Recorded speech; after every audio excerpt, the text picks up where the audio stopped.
Pour être efficace en self-défense, il est inutile de maîtriser l'arsenal complet des arts martiaux. Connaître 10 techniques est bien suffisant pour vous défendre. Elles fonctionneront si vous vous les appropriez en les pratiquant régulièrement.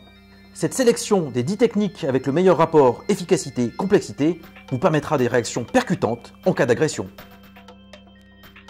Aujourd'hui, nous allons étudier le smash, ou coup de pied écrasant.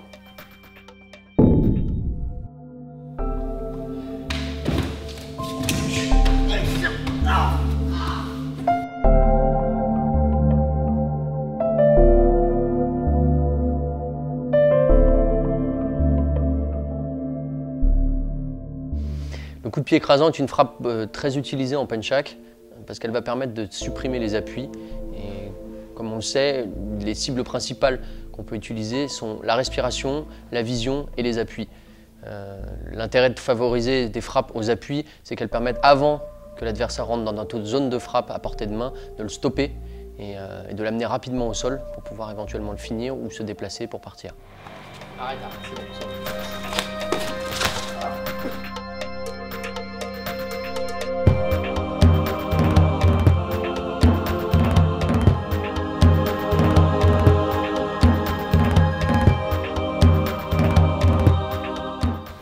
Le coup de pied écrasant, donc l'idée c'est de venir déposer le pied et l'intérieur du pied ici en encoche pour éviter de glisser sur les côtés directement au niveau du genou, en ouverture.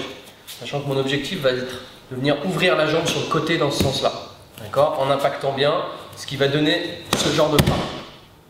L'avantage c'est que je vais déployer énormément de puissance, je ne suis pas sur un mouvement vraiment circulaire parce que je vais mobiliser ma hanche de face, mais en ouverture sur le côté et créer un déséquilibre puisque le genou de l'adversaire va vriller. Dans l'ouverture, ici.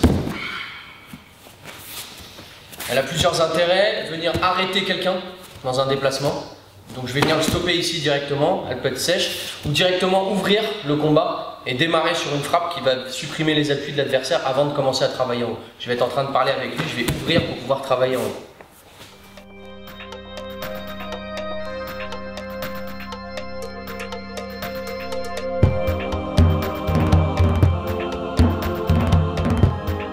La manière de s'entraîner avec ce type de frappe est toujours la même, à savoir en self-défense. Quand on lève une jambe, on supprime un appui alors que l'adversaire a ses deux pieds au sol. Donc il faut s'entraîner dans un premier temps à travailler lentement pour avoir une bonne proprioception et un bon équilibre. Ensuite, on va essayer de travailler en vitesse, c'est-à-dire lever la jambe, frapper, reposer très vite la jambe au sol, sans faire de grands mouvements annonciateurs de la frappe, ce qui va permettre en fait d'empêcher l'adversaire de voir venir le coup.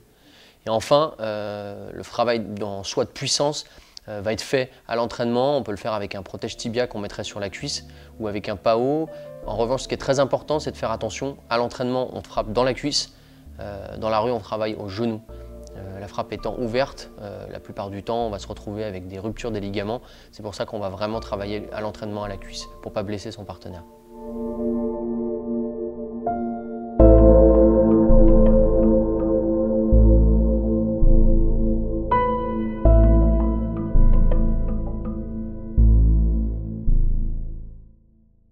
Du fait que les coups de pied soient difficilement utilisables en self-défense parce qu'ils sacrifient vraiment l'équilibre, ce coup de pied-là est un bon intermédiaire puisqu'il va permettre de frapper très efficacement et de supprimer l'appui de l'adversaire tout en pouvant reposer le pied très rapidement par terre et de fait ne pas avoir à lever très haut les jambes pour venir percuter l'adversaire.